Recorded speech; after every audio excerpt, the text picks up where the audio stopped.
Thank you for joining me on this tutorial about Jamboard. Please make sure you're in the correct account. Go ahead and click on your waffle, which I like to call it the waffle. It's your Google Apps. And I'm going to scroll down until I find Jamboard. Right here I'm in owned by anyone, but I'm going to change it to owned by me. I'm going to create a blank one. So I'm going to click right here at the bottom right where the plus sign is at for new jam. I'm going to go through each of the features on the left hand side and then I'll go through the ones at the top. This right here is going to be your pen. So if I click on it, I can change my pen size to whichever one I want, and then I have the colors right here. So for example, if I click the blue one and I click on this one, you can see what it looks like. Right here is my erase option.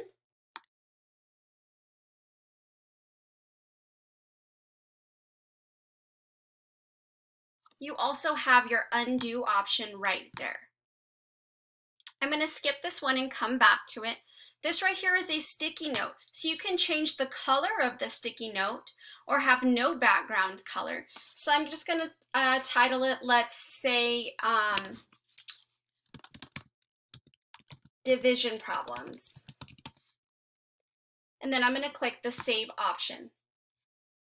It's going to prompt me to make another one. So let's say I have it as social.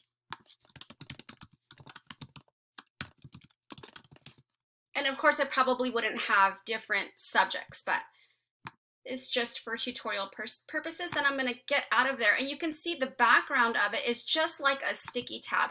I can get it and drag and drop it. And did you see how it automatically prompted me to the select tool? And that's why I skipped it at first. So when I click on that, when I'm in the select tool, it's going to allow me to highlight this. You can see this right here prompts it. I can turn it any direction. I can make it larger or smaller. I'm going to click on these three dots. I can edit what it says in here. I can duplicate it. I can delete it, or I can change the order of it. So in case if I want to send it backwards, so that I can put this one right on top of it.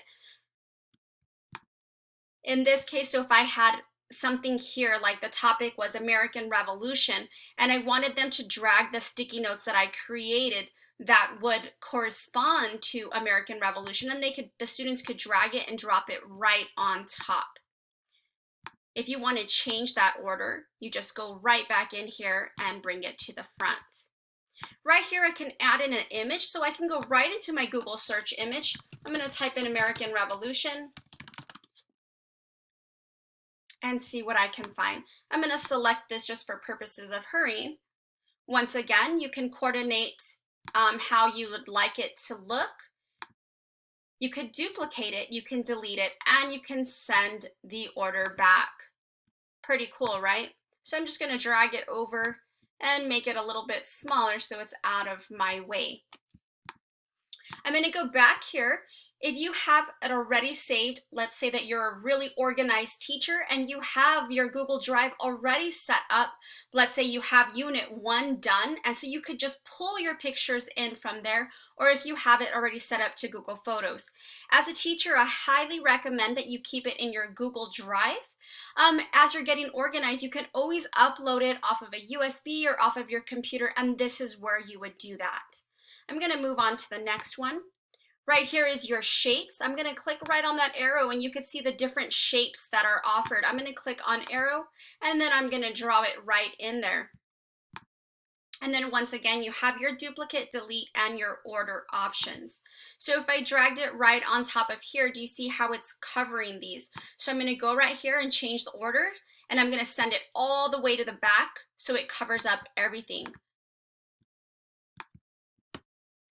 All your other shapes that are offered are right here. If I'd like to put in a text box,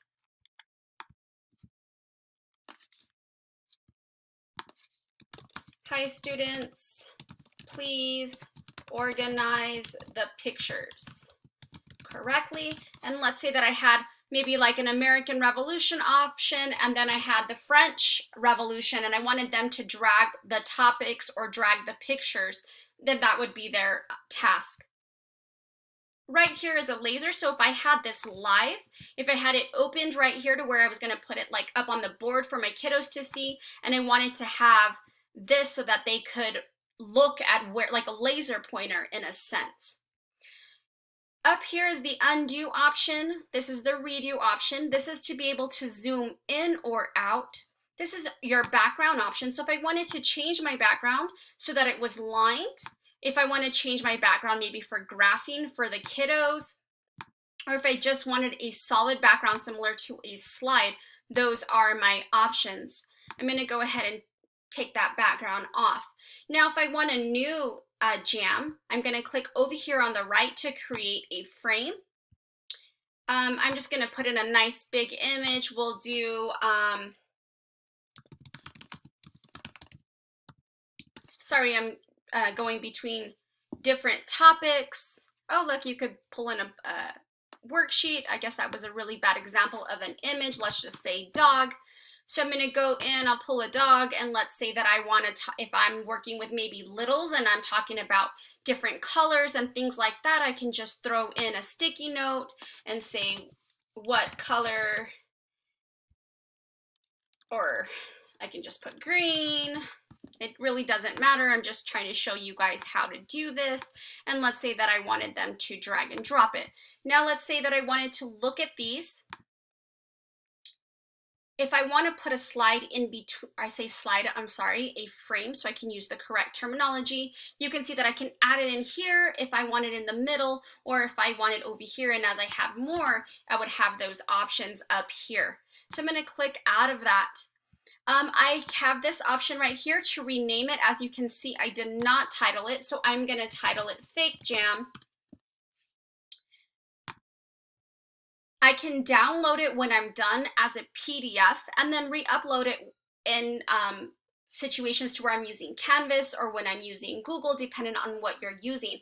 I can actually just save the frame as an image. So instead of having to save the entire jam, I can throw it in the trash, or I can make a copy of it and then use it as a template for later on.